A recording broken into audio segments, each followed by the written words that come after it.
Let's do it. All right. Good morning, everybody. It is March 19th, and today we're going to talk about imposter syndrome. Nice. You know what that is? I do. I got up this morning, and this is something we talked about a couple days ago, and it's intimidated me all week because I'm like, I'm not qualified to talk about imposter syndrome. So I didn't look it up really because when somebody else hosts, we don't necessarily research because we want to be the person that asks questions and whatnot. So this morning I listened to like a 10-minute TED talk, and I've realized the reason I didn't want to talk about imposter syndrome is because I think I have imposter syndrome. It's fear driven, so that Yeah. makes complete Yes, sense. I had no idea. And it's driven by anxiety, something you definitely don't have. So, yeah. I I think it's driven by like social conditioning and a bunch of other stuff too. Yeah, but anxiety is a big part of it too. Yeah, So, I tried really hard not to make this video happen this morning. So you spilled things, I kicked the thing. fell. It's Oh, my been an toe. interesting morning. Yeah, So, I think we're ready to kick off. How was your week? my week was good.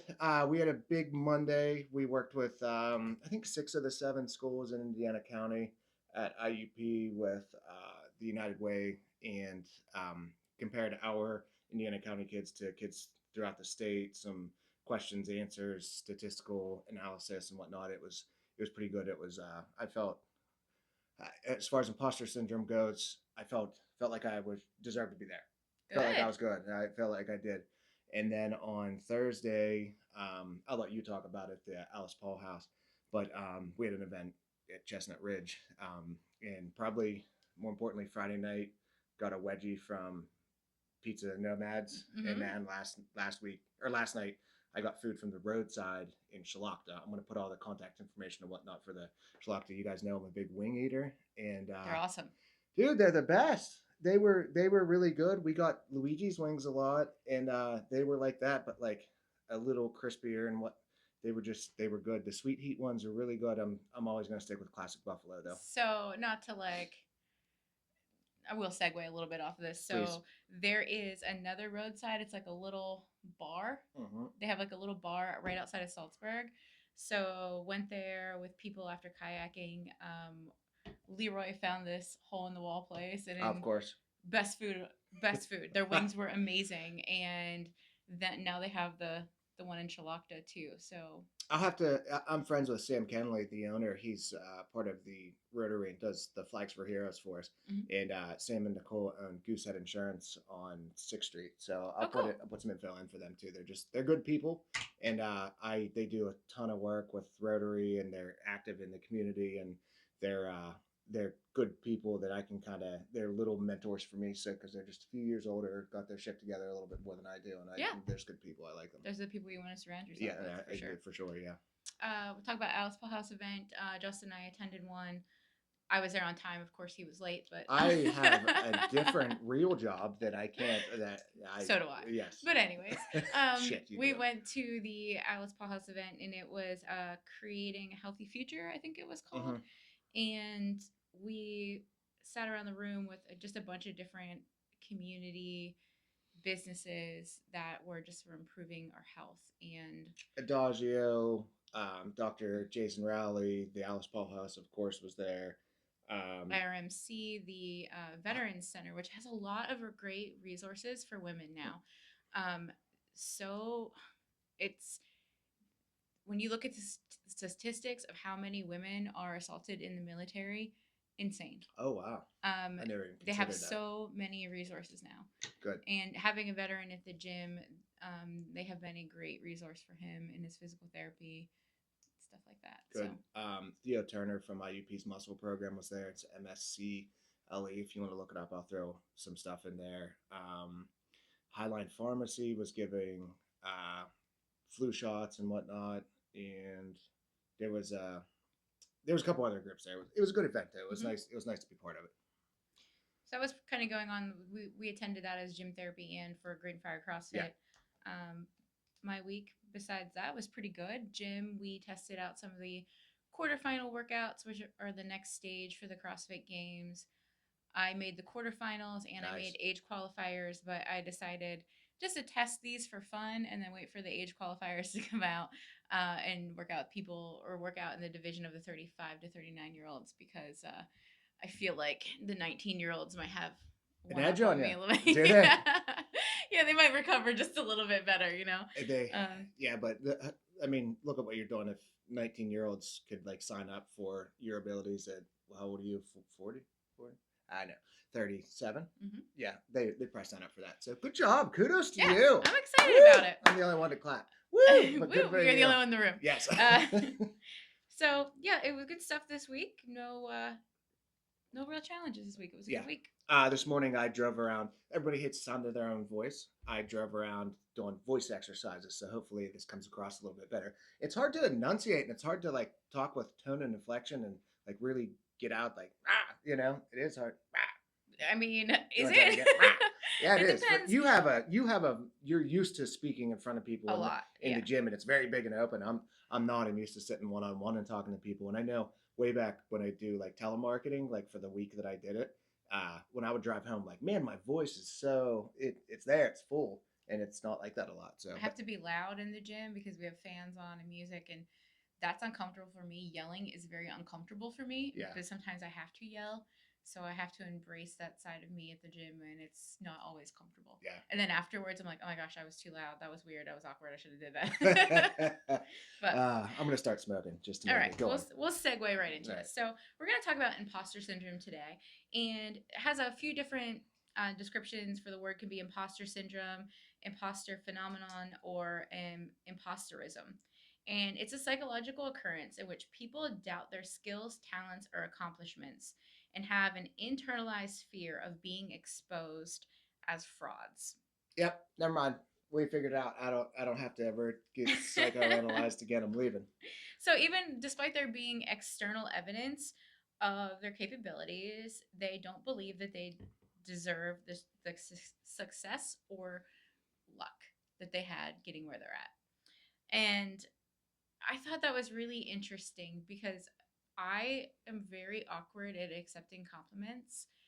And past, you've done it to me where I'm so like uncomfortable. The other day at I had a meeting with a bunch of women, and Dr. Darcy was like, "Oh, she was in the 95th percentile in her group," and I was just like, "I."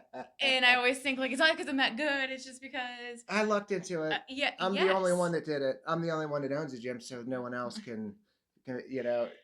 it's uncomfortable, but it's part of, for me. I believe it's part of. Well, I'll describe some of the things we read that I believe apply to me, and also part of a social norm of being a woman. Like we're told to be confident, but not too confident. To be loud, but not too loud. Take up space, just not too much. That's because y'all sound And like bitches when you're nice. I'm joking, obviously.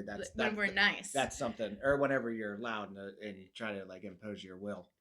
I mean, and that's I'm joking because that's something we talk about a lot.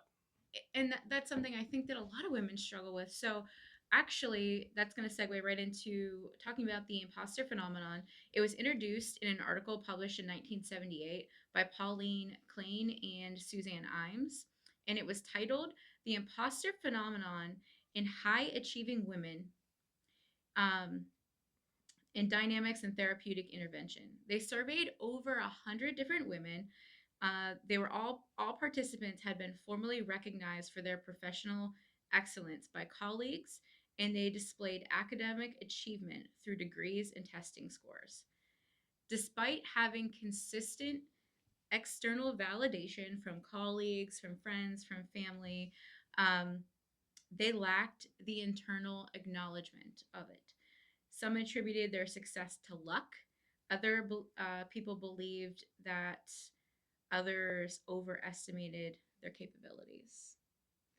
My boss is Steve Gironda. Steve is the son of long-term IUP football coach Chuck Gironda.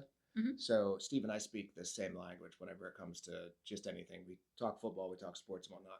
We were driving around one day and Steve's huge complimenter. He's always saying, "You good job, you do this, you're doing great." And I told him one day, I was like, "Yeah, but your compliments don't matter. You give them to me all the time. They don't even count anymore." And it's like, Mm-hmm. it's one of the people I respect most in the world. And I'm like, nah, he doesn't. He's supposed to. He has to give me compliments. Or like, "You're my mom, of course you have to say that." Yeah, Or "You're right. my friend." Of course, we find excuses to invalidate people's genuine feelings. Yes, my mom's a huge complimenter. I'm the most handsome guy in the world besides my brothers. I mean, that's how my mom is. If you look at my Facebook page, my mom's my biggest cheerleader, right? And Yeah. I don't believe it's just because I'm her daughter. It's because she believes in my authenticity and she believes in all of the work and she sees the work that I put in. I think a lot of the times, our closest people, our closest friends, they see all the work that we put into what we're doing and they know that we're experts in our field, or not even experts, just very knowledgeable in our field, and And they they know we're testify willing to to that. keep working and like Yes, admit when we have faults and know our shortcomings. That's what exactly. our best attribute is knowing that we have shortcomings. Exactly. I thought of the same thing. My family is like my biggest fans. Our friends and family. My family is our biggest fans. Like my mom and dad, you guys will notice everything we do. They're always on Facebook, like liking things and interacting. And my brother's Joe. Heather's making us shirts. I'm going to put up some stuff. Heather's making us some shirts we're going to sell. I'll have to show you some whatnot. But my sister Jen, one of the very strong woman, you Mm-hmm. know, Jen's awesome. Yeah. Jen's awesome. She has a little support group that she does workouts with. It's buttercream and burpees on Instagram. I'll throw that up. She has her own bakery. She works out that sort of stuff. Mom, her and her husband own their own business. One kid in college, one in still in high school. Actually, the girl just her one girl just graduated college. But all these people are like our biggest fans. And at first, I'm like, thanks guys, but you have to, you know, it's not, you don't have to, but it's thanks guys. And now I'm like, what what group of people to better to make proud of yourself than the people closest to you? Yes, in your family. Yeah. Absolutely. Mm-hmm. So, we talked about they thought that people overestimated their capabilities, right? Yeah. And researchers believe that this mental framework developed from gender stereotypes, which we just talked about, familial problems, cultural norms, and attribution style. Most experience general anxiety, a lack of self-confidence, depression, and frustration related to meeting self-imposed standards of achievement. Whew, that one, a couple of those kind of kicked me in the stomach, but I think the self-imposed standards of achievement of I should be here and I'm not there yet, and then you say I'm not good enough, I'm never going to do this. Um, that self standard of what of achievement, I think, holds a lot of people back Yeah, I from their think self that. confidence and realizing how far they've actually came. You know, and it wasn't for me, um, until people had said to me, "You survived a pandemic. Your gym survived a pandemic. That's huge." And I really didn't lose any members during the pandemic. Holding on and holding that retention through the pandemic was probably the emotionally one of the hardest things I've ever went through. Yeah, Uh, probably one of the most rewarding now that you look back on it. when I look back on it, yes, it shows the strength of the community and it shows, the support system that we built for each other and the Mm-hmm. friendships that we've built was, incredible. And I've talked about it before, going to the CrossFit Games, taking JP to the CrossFit Games, sitting in a room where there's people, the top athletes in the world and their coaches working out, and I'm sitting there looking at him like, why the hell did you choose me as your coach? Like, you know, like I'm sitting here with Yeah. the best people in the world. I don't deserve to be here. I can't have a games athlete. And then I sat around. I was like, okay, this person has trained with me for 8 years. Mm-hmm. They believed in me. We've got them to the CrossFit Games. This is what we do. Was it a This surreal feeling? Oh, for sure. The entire, like, I'm walking by people that I watched in YouTube videos and on their channels that I love and adore. We were talking about Tia Toomey being pregnant right now, and was the fittest woman on the world. I think 5 years in a row, maybe six, and she's doing these workouts, these qualifier workouts. We're talking about 30 weeks pregnant, maybe, and absolutely crushing it. And like watching her walk by, and it's like you're like, I'm not supposed to be here. She's cheating though. She has the power of two people inside her. She's got uh extra blood. She's blood doping, and huh. watching her do those 30 inch, was that 30 inch jump off? Oh, 24. 24 Mm-hmm. inch at 30 weeks pregnant was crazy.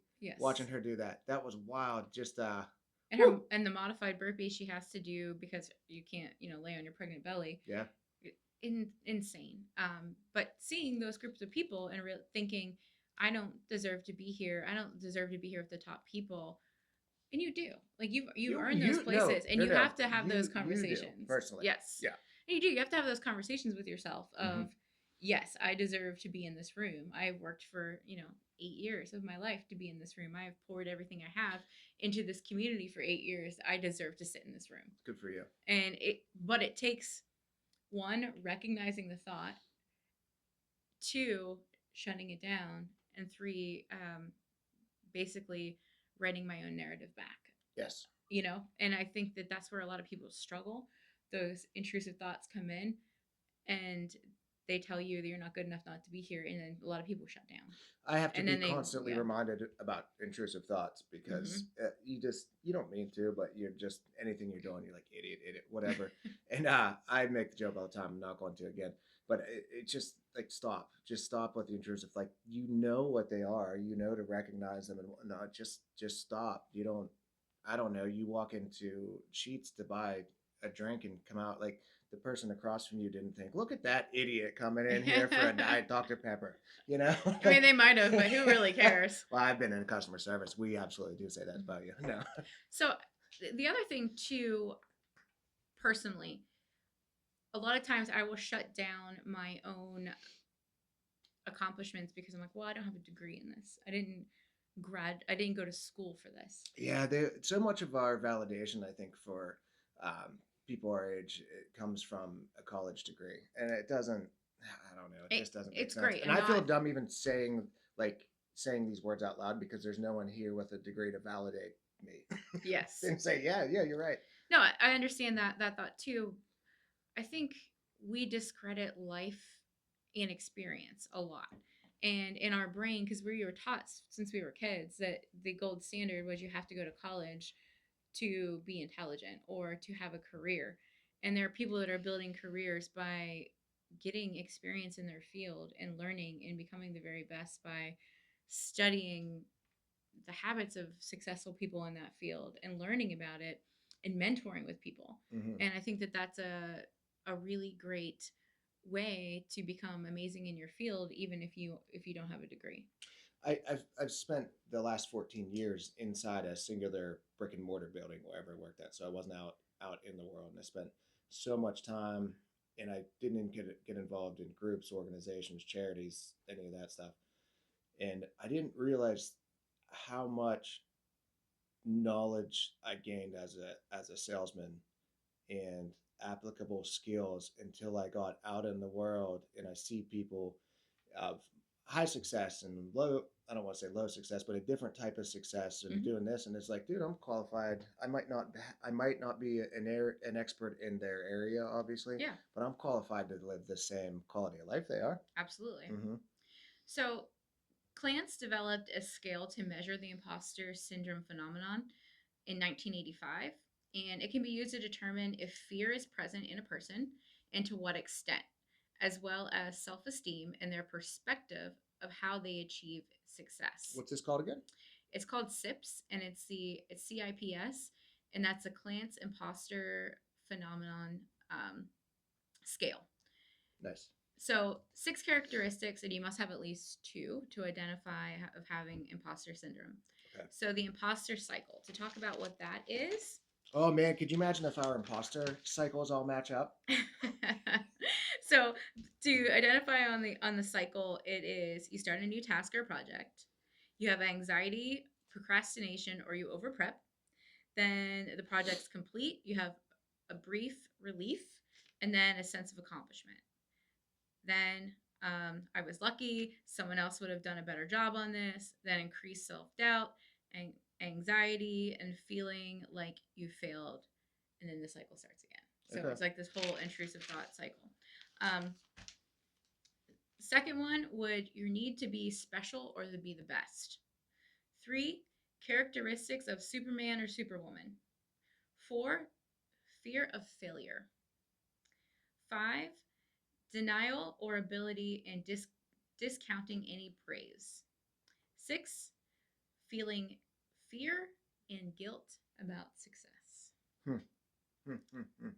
So for me, like I mean, in different stages of my life and different things I've done, I've definitely have been in that six. I know starting a business, the fear of failure is huge. You know, The you feeling just of fear, guilt. and guilt is yeah. Talk about that. Tell me. Ah. So that for a lot of people can be you you feel guilt, say that you end up, we'll talk about this in a little bit, but you build a business that is successful and you're Sure. making a lot of money, and other members in your family don't make a lot of money. So you feel Okay. guilt and shame about that, and you feel like it's not right to be better off than the rest of So them. you're at a family event, Memorial Day, sitting around and talking. You feel like you shouldn't. You feel like if you're talking about yourself, you're bragging, Hmm. and you're gonna make somebody across the room feel less than because you're doing well. Yes. Okay. All right. And I thought this was pretty interesting. 70% of individuals will experience signs and symptoms of imposter syndrome. It especially impacts students. How many? 70% of people. Yeah. Okay. I All right. mean, think about how many times you've been like, I shouldn't be here. I don't deserve to be in Well, this I room. mean, we definitely add to the statistics in the room qualifying towards that seventy Yes, percent. That's definitely true. This is interesting. this is really interesting, Yeah. and it especially impacts students, specifically of ethnic minority. Think about that for a minute. So they often question the grounds on which they get into a program. They have a false assumption that it was due to affirmative action rather than their application and their qualifications. Yeah, and So you that's think about that. How many times is that thrown around? Be like, oh, they got this position because of their skin it's color, every time, every single and time. that's oh, it makes me so angry when people say that out loud, because they're some of the most qualified people in the world. Yeah, And if you, that's and when you say things like that, that leads to that fear and that assumption for them that's so unfair. It's it's unbelievable. I every time my really good friends, his name's Tanko Adamu. He's from Ghana, and we both applied for the same job at one time, and the next morning he needed a ride to work, so he called me and I went to pick him up, and he was seasonal. And I asked him, I was like, "You gonna stick around here after Christmas and all that?" And he goes, "Yeah, they gave me the human resources program office job." And I was like, "What?" I was like, "I applied for that, Tanko." And he he actually got the job, and that was funny. He and I are good friends, but that was something that kind of floated around the store was, you know, he had to get it, like because he's foreign. And it's super Tanko, cool frustrating. dude. We talk. He makes fun of me every time I talk to him about this, about him getting that job. Yes. So when Adamant. you look at that, that goes back to that fun white privilege thing that we talk about. Yeah, But that that's people exactly what that don't is. think we have. Exactly. Yeah, And to just say that people get a position because of that, I won't even go to the ridiculousness of that. yeah, But that's sad. It's really sad to see that it impacts students, specifically of minority. yes. So, a relationship between imposter syndrome and these factors, family expectations. You see that a lot with, I follow a musician, and I believe she is from, her family's Chinese, and she was speaking about how she wanted to be a musician, and her family was trying to force her to become a doctor. And she like started the program and she ended up quitting because she hated it. Her sister went and became a doctor, and that was like their expectation from their families that they all become doctors. And she took her own path. And she openly talks about mental health, and she openly talks about these kind of expectations from families that cause harm. And I thought that's a big one right there. Yeah, I mean, life is short, but 80 years is a long time to be miserable. As an adult, do what you want to do. Jeez. Living for yourself. Yeah, Yeah. one of these weeks going to talk about Maslow's hierarchy of needs and Hmm. how I think that I know we always talk about getting caught up in material things, but we're brainwashed. We are Oh, for sure. brainwashed. We are brainwashed to live a life that we're not physically and mentally equipped to live. And just so you talk about something in the next hour, it's on your phone in an ad. Yeah, it's then you're You like, well, guys are all getting I messed like, need yeah, that. yeah. Yeah. Hmm. So other factors: overprotective parents, grad level work, racial identities, attribution style, anxiety, depression, low self esteem, perfectionism, and excessive self monitoring with emphasis on self worth. So you pretty much, where you're at in life, you base on your self worth, Yeah, which I think a lot of people struggle with I that. think they do. I'm gonna put together. Shit, I forgot what I was gonna say. Hmm, interesting. All right, well, we're going to move on. So, it's talking about feelings of guilt often result in fear of success. So, we were just talking about that a little bit. They'll feel guilt for the education they received, the Yeah, good education, being acknowledged by others for success. Especially, you're at a family event and they're like, oh, she's doing so well, our business is doing great. And then the cousin that just got fired sitting across the room, and you feel guilty for being happy about your success, but it's okay to be happy for yourself and also feel, you know, grief and sadness for whatever someone else is going through. Those, they're both valid feelings. they are. And a belief it isn't fair to be in a better position than a friend or a loved one. Here's a couple that I thought were really, really, really, really interesting. And I think because being in a family with someone with addiction, being referred to as the smart one, the Oh, talented one, yeah. the responsible one, the sensitive one, the good one, or our favorite. There's a And ton of families that are like, that's my good one. That one's reckless. That's my good one. and that the pressure that that puts on the other kid to be perfect. Well, this other kid's struggling with this and this. So in your parents have stress with the child that has addiction issues, disabilities, whatever, and you have to be the perfect one all the time, and you feel like, It's a lot of pressure. yeah, I and you never want to let anyone down, and then and I think when you look at that, that's where eating disorders are developed. That's where, Internalization, just yes, keeping all this stuff to yourself and being afraid to like bring it out. Because like I can't have that image. I can't have the image of being the bad guy. I'm not the bad guy. and just like hiding feelings and never talking about, withdrawing. I think that's a lot what a lot of people do. And I think we could do a whole episode on being the sibling or the parent of someone with addiction, Yeah. because it's a roller coaster for your Hmm. life, and your expectations and the attention that you get from your own family. Yeah. So, Sometimes squeaky wheel gets the grease too. That's what they'll say. So like when you have a family member that has addiction and you are the good one, uh, all the everything looks yep. over there, Mel. Well, meanwhile you're sitting back and it's like, You're just sitting here on fire in front of everyone and no one sees it, just lit up on yes, fire. yeah, So, talking about management, how do we manage these things? Um, Group therapy sessions with others, basically letting people know that you're not alone. 70% of people experience this at least once in their life. So, you're not alone. In these sessions, when they had the group therapy sessions from the very first research study, they had them complete homework. And some of the homework that they did was about why they felt perceived praise as negative and why they weren't able to healthy accept that in a healthy manner. the perceived praise as negative is act like you've been there before. Like Mm-hmm. that's a big one for me. Is I never would take credit for things because like, yeah, that's expected. That's not credit worthy. That's Yeah. expected. And I think the other approach they had was separating self esteem and their self worth to others.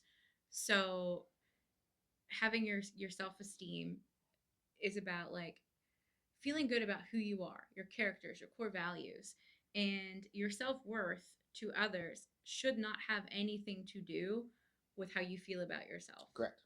And I think it's so easy to get wrapped up where we people please, right? We people please to get people to like us. So our self-esteem feels good and we feel good about ourselves. When we should really feel good about ourselves when we are living authentically to who we are as an individual. Not we're not going to be everybody's cup of tea. There are going to be people out there that don't like us simply because they don't like us and they don't want to see us win. They could have no reason other than they don't like the look of my face, that they don't like me. I have no control over the It's shape and very look of my face. unexplainable why someone's faces really make you want to punch them. I mean, it is, and there are people out there that are very much like that. That they won't root for you to succeed just because they don't want to see you do well. You said something interesting in there. Have you ever had a crush on someone? Of course. Have you ever acted exactly how they wanted to, just to so you could get their attention, pick them up, get them to like you? Have you met me as a people pleaser Yes, at all? yeah, yeah. Okay. And then I always say it's 3 months in a relationship. The first month you're interviewing, the second month you're letting the crazy out a little bit. By month 3, it's really hard to tell. It's really hard to hide yourself by like the end of the 90 days.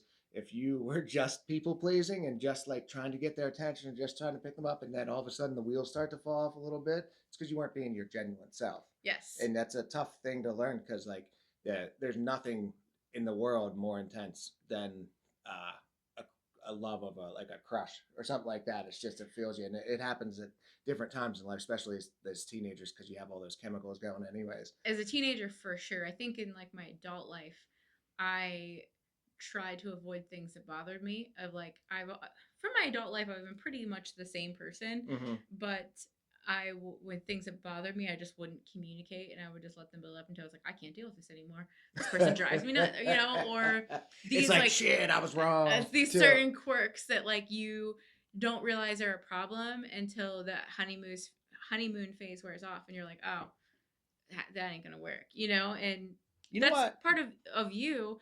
Like that was a me problem, me not being authentic, me not communicating and saying, hey, I don't like this. I don't Mhm. appreciate when you do this. Like, can we talk about a different way of doing this? So, that's a me problem. For Yeah. that person, it's not their fault. They didn't know I was feeling that. I wasn't communicating. So that's an on me thing. If I'm not communicating things that upset me and bother me, I can't expect the other person to know. I Yes. have to communicate that. And Yeah. growing and like stepping out of that people pleasing mode into my adulthood and living authentically, I know that now that like I have to communicate these things and not have expectations of other people without letting them know what the expectations like are. what's wrong? Well, if you don't know, I'm not telling you. What? Hey, side note. Do you know what do you how why do women like the bad boy? We want to fix them. I think it comes with a certain excitement. Number one, it's a certain excitement of living a little bit on the wild side. I mean, for me, at least, especially when I was a teenager, right? I always dated the boys that were bad, and then if I love them enough, I can save them. I can help them. I can Okay. save them. Yeah. What about they're safe? You can date the bad boy, you can take the risk, you can jump, but if things fall apart, they're the asshole, and everybody knew it was going to work out, and you're safe. I don't know that I've ever felt that. I don't know that I ever felt safe in any of those relationships. I'm not talking about like physically safe. I'm saying like you're safe of social, social kickbacks. Like, well, yeah, they were going to break up. Of course, they were going to break up. He's an asshole.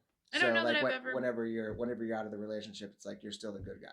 I don't know that I ever perceived it that way, and Okay. I don't think they were bad boys, but they weren't ever Bad real boys. assholes. You know what I mean? Yeah. They weren't like bad people. Mhm. They just made poor choices. Okay. They had good hearts. That's my human flaw, is that I see the best intentions in people and I see the heart in people Mm-hmm. that sometimes is calloused and but I see it in there and I want to bring those qualities out. And I think for a long time I dated, and especially in my younger years, of like, let me fix them, I can help them, I can save them. And being a type 2 personality, the fixer, the pleaser, that makes complete sense. Yeah, I think people think they know what they want to, and you look for qualities in a person that you you think you want, and then you'll flash forward a few months and you'll be dating someone that's completely different than what you were looking for. It's because we we don't know, we get what we need. Like there's a line in perks of being a wallflower. It's uh, you accept the love you think you deserve, Absolutely. and I think it's funny we so often end up with people we didn't even see coming. And a lot of times, people that are in abusive relationships, they typically have a low self-esteem, and the bad people prey on people like that, Yeah, right? They see them, certain personalities attract each other. they build them up, they tell them all these wonderful things and make them feel like the greatest thing in the world, and then they slowly start tearing them down. And that manipulation is a we could have a whole On discussion gaslighting, all that on jazz. Yeah, yes. So I'm gonna do. I'd like to do one on work setting gaslighting. yeah. I think that's something interesting. Anyways, So and different talk therapy and group therapy are common effective ways to alleviate the imposter experience. So, a couple of different things, three steps to dealing with it. Know when it's happening.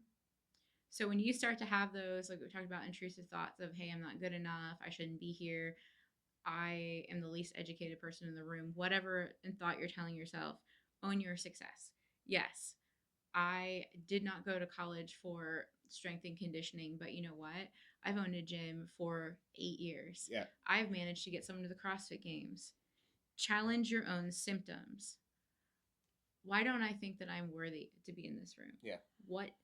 And then name out the things that you do and challenge yourself. If I wasn't meant to be in this room, I wouldn't be sitting in it right now. I yeah. wouldn't be here. Mm-hmm. Um, so those are some good things. And then there's one that I found, and all this information I got from Wikipedia.com. And this is something I've been, And I'll put verifications on the screen. I'm going to throw up what psychotherapy is, what cognitive behavioral therapy. So look at your screen off and on. and there's 9 ways to cope with imposter syndrome. Know the signs, know that you're not alone, distinguish between humility and fear. I like that. Humility is the ability to learn and to understand that you aren't you you always have room for growth. You always have room to learn. And fear is living in a place where you're not good enough. I think Yeah. there's a two distinguished differences between the two. Can we go back real quick to to you're not alone? I I get I get this phrase and it makes 100% sense, but I think one way to repackage is it's not that you're not alone. It's not uncommon for you to have thoughts and feelings like this. The same issues that 30% of other people. So it's not 70% other. I 70%. forgot.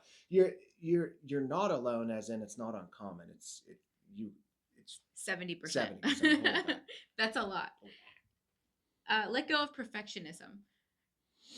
We're never going to be perfect. It's Mm-hmm. great to strive for greatness, for perfectionism, but you're never going to be perfect. No Yeah. one is.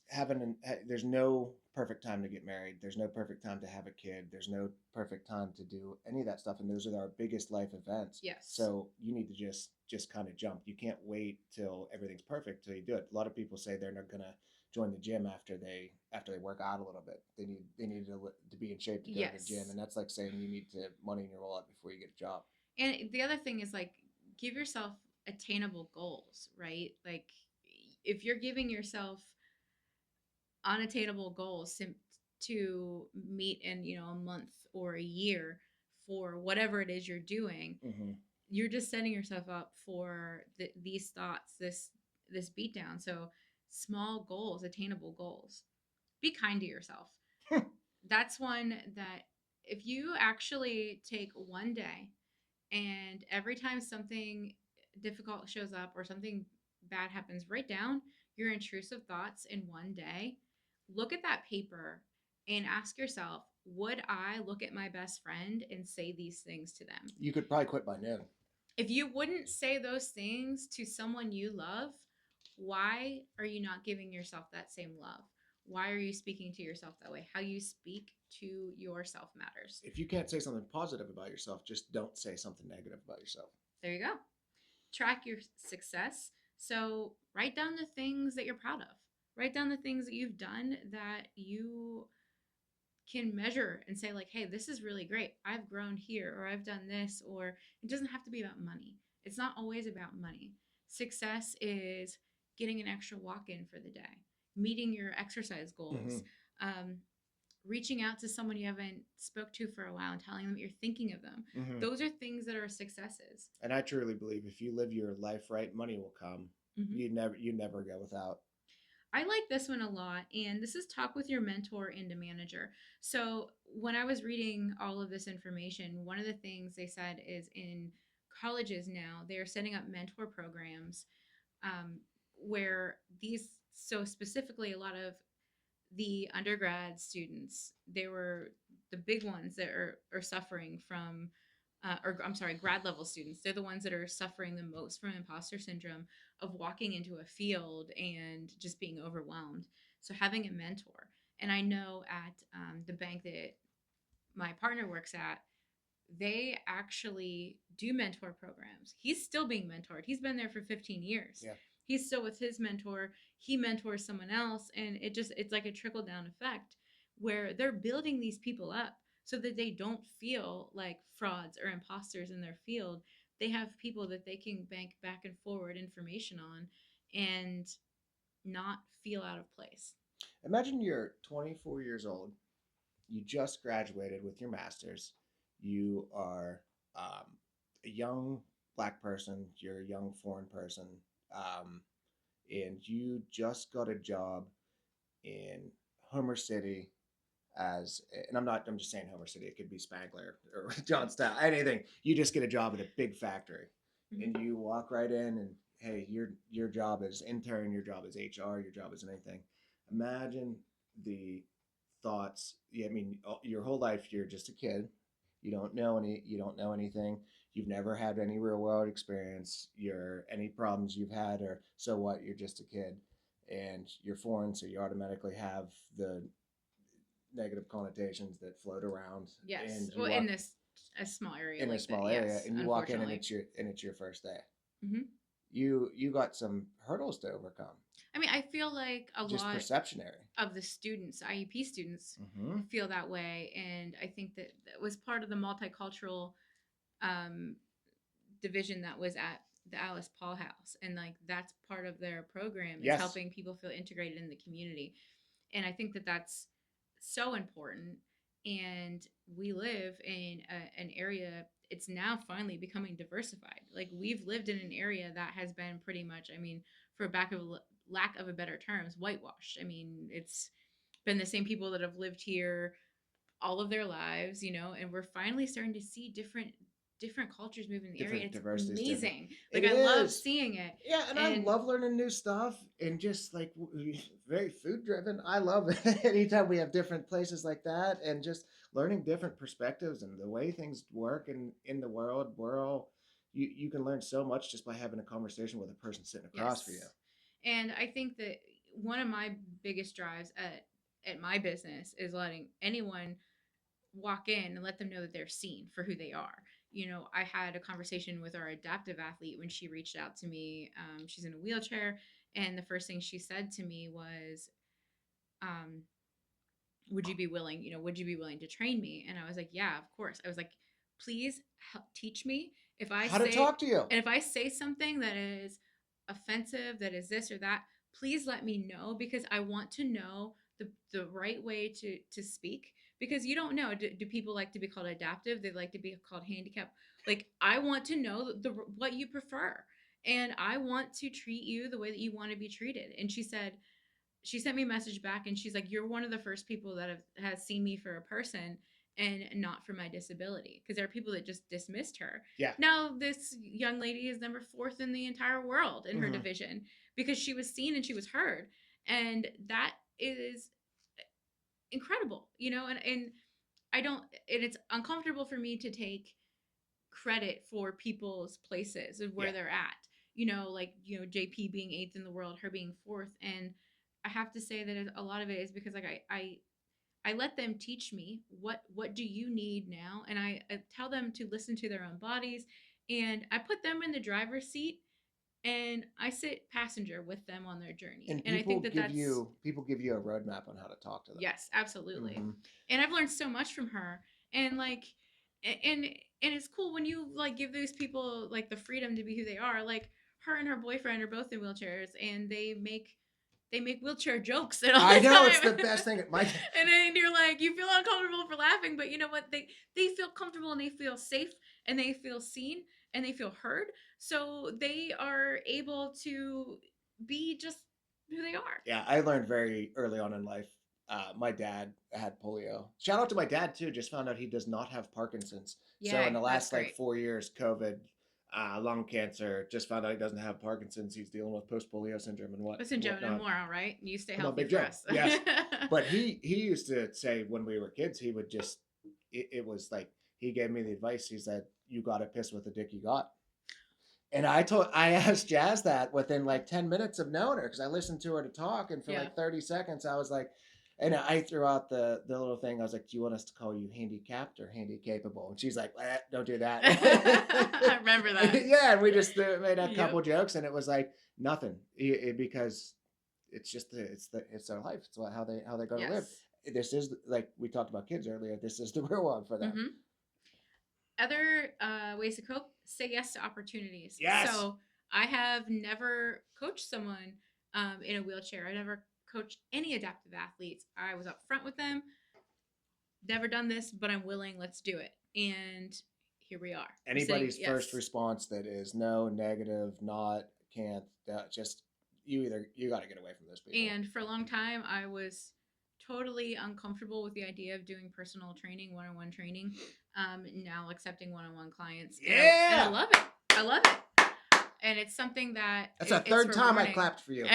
Second physically, another one was mentally. I just forgot to by the time you were done talking. And then the last one of coping is embrace the feeling. Embrace the feeling of whatever is coming up. If it's uncomfortableness, like him clapping for me, totally uncomfortable. Ah, I smile and I giggle, and that's how I cope with it. And then I go on. That's a really big thing, is embracing those feelings, even the negative ones.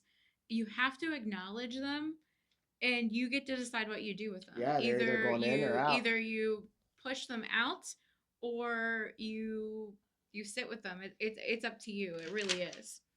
And I really like to end with this right here. One of the most influential women in the world dealt with imposter syndrome. Miley Cyrus. Close. Mm. Maya Angelou. Yeah, I read that this morning. I did. I read that this morning or She listened. is a civil rights activist, a poet, and American memoirist. And she said in a quote, "I've written 11 books, but each time I think, uh-oh, they're going to find out now. I've run a game on everybody, and they're going to find me out." That's so And I funny. thought that was absolutely incredible, because I've read so many Maya Angelou quotes. I've put them on posts. She is an absolute inspiration and incredible, was just an incredible human being. Mm-hmm. And she dealt with these same feelings of insecurity, doubt, fear, anxiety that 70% of the population deals with. You know who else had it? Was Albert Einstein. I didn't see him on the list, but I saw like Tom Hanks on there, and I thought the most notable person was her. Would be Yeah, absolutely. Einstein. He was on. If they were talking about him on a TED talk that I listened to this morning, the 10 minutes of prep I did for the show, that they wanted one of his. Yeah, I'll see if I can find it. Tom Hanks is another one too. Is Tom Hanks the biggest actor? Is he Hollywood's #1 star? I don't know, to be honest. I would say Tom Hanks or Tom Cruise. That was my second One of thought, the was Tom Toms. Cruise. Ugh. Yeah, Maverick saved the movies. He did something. What do you? What else you got? Do you want to wrap up? Do we want to talk about something else? I think we can wrap up there. I think that was a good I think it was talk good. on I liked imposter it. syndrome. And find if you're feeling a lot of these feelings, I think it's important to find a mentor. I think that's a great way. Look for people that are smarter than you and learn from them. Smarter than you, or smart in a way that you're not. Or in your field. Yeah, Yeah, maybe yeah. that's a better way to put it. I listen to books, I listen to podcasts, I listen to CrossFit podcasts, I read books and audiobooks all the time. I'm always learning from different things, even outside of my field. Yeah. Learning about mindset, learning about um, authenticity. Like this journal I brought with me today, just to talk about journaling. This is called Get Untamed, and it's talking about quit people pleasing and start living.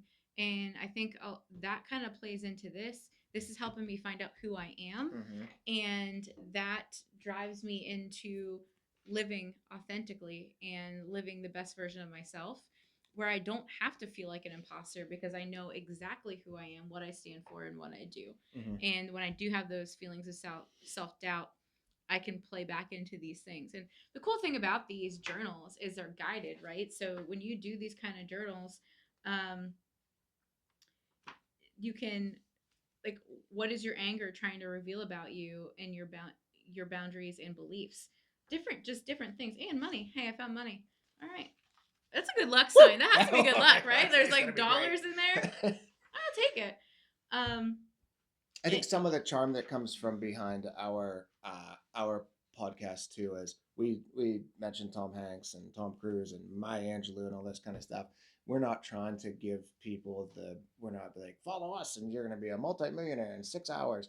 We're just kind of like I or just we want to probably wouldn't be doing these yeah no podcasts if we were definitely not multimillionaires. yeah just showing you that like local people you know people in the same social construct that you're in can just have happy lives. Mhm. Not And anything extreme. strive to live better lives Healthier, longer. and more informed, Yeah. because we come from a place that is very fixed mindset of this is just how it is, how Mm-hmm. it's going to be. It's only going to be that way if we don't make the steps necessary to make change Yeah. and to progress forward.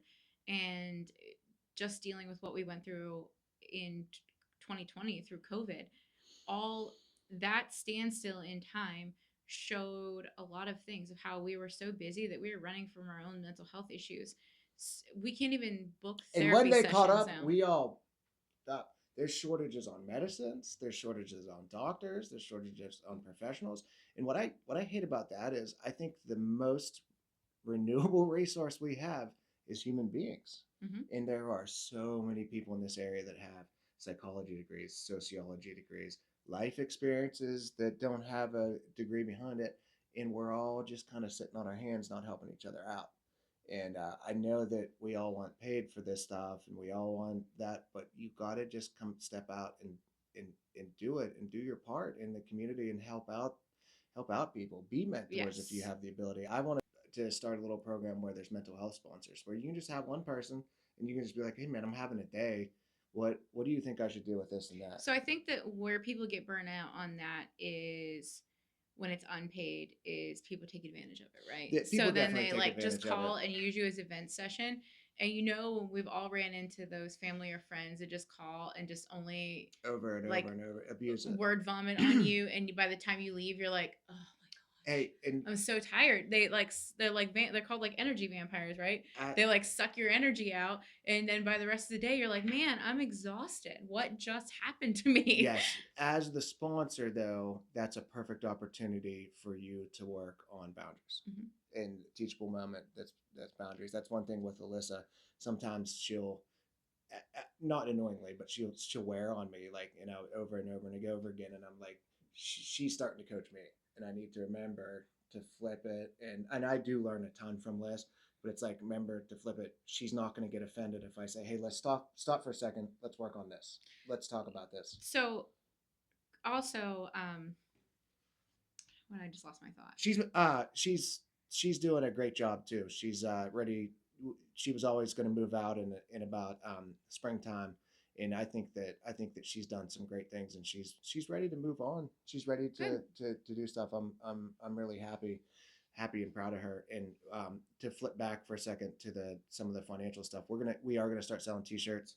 We're gonna start selling tumblers. I'll have some other things like keychains and whatnot, but we need to start to monetize this because we have a ton of shit we got to do. We're coming up on the SAD event at Purchase Line on May 4th. We're doing another mental health walk. And we Kendra and Aggie just put that together. So passed our second year anniversary, didn't even think about it. yeah, I mean it didn't matter. We need but like we pay monthly subscriptions to Wondershare, Feel More, and stuff like that to edit these videos. We pay one for Buzzsprout to disperse all our podcasts on different things. And to be honest with you, we need to monetize this Yeah. to be able to make it get a little bit bigger. And if that's something you're following along, I'll throw the Venmo up on and you're allowed to donate.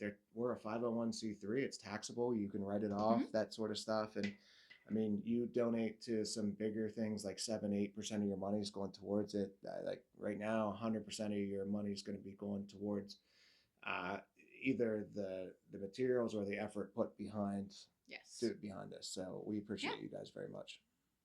I think that's all we got. That's all you got? I think that's it. Good. We're gonna rename the MHMFers page. I think the mental health. I think implying that mental health is a mother or is important, but to make it marketable, I put on the gym therapy page. The gym therapy page is a business page. The MH page is a group. The group is easier to tag people and get. But I wanted to share something with one of our friends, Kelly Jean's daughter, making it to a state level Hmm. on for and Absolutely. I wanted to share with her, and I just couldn't share her little face on a page that said Yeah, MFers. yeah, yeah. So we're gonna change it, and then we flipped it over. It's on Instagram now, so all that stuff it's gonna take a minute to I sort think, out. So and just saying what that group is, as a group where we kind of make light of some yeah, situations where we and I like want to keep post it that way. memes about mental health and anxiety, and it's make it funny, acknowledging that we all go through these things, and it's just funny memes Yeah, about mental health. and I want to change it. I want to keep the humor, but I kind of want to tear it to the gym therapy page. I thought about calling it mental fitness or how do I get this mental fitness or Yes. but also I thought about kicking out the Rooster's Nest moniker. Mm. You Well, know, we know how my thoughts on that. do you So, do you want to? yeah, Rooster's Nest is near and dear to my heart. That's the whole reason I started this was because of Leroy's memory. Like that's one of the main reasons, and I the reason I liked the Rooster's Nest name is mainly because I of who Leroy was as a person, right? Like he made everybody feel like they were somebody, and he pretty much got along with everyone because Leroy was Leroy. You liked him or you didn't, and everybody Yeah, liked him because it of was. that. He just was who he was. Yes, and I agree. We talked about him a bunch, and um, the reason I took the Rooster's Nest name away is because when we tried to pitch this thing to people and we called it "Why is it the Rooster's Nest?" It was just long drawn out. It was so hard to Sure. explain all that kind of stuff. But so many people reference my. I saw someone from the guidance center at the Alice Paul thing, and she's like, "Hey, Mister Rooster guy," and I was like, "You know what? We gotta. I think we might call it like Rooster's Nest mental fitness, something. So we're gonna do that because of you. Got me again. Got me again. But I love the idea of it though. Yeah. I had a tough time pulling that away the first time. So let's do it. Let's bring it back. All right. All right, guys. Love you guys. Love you. Bye. Go outside. You're the loudest human being on the planet.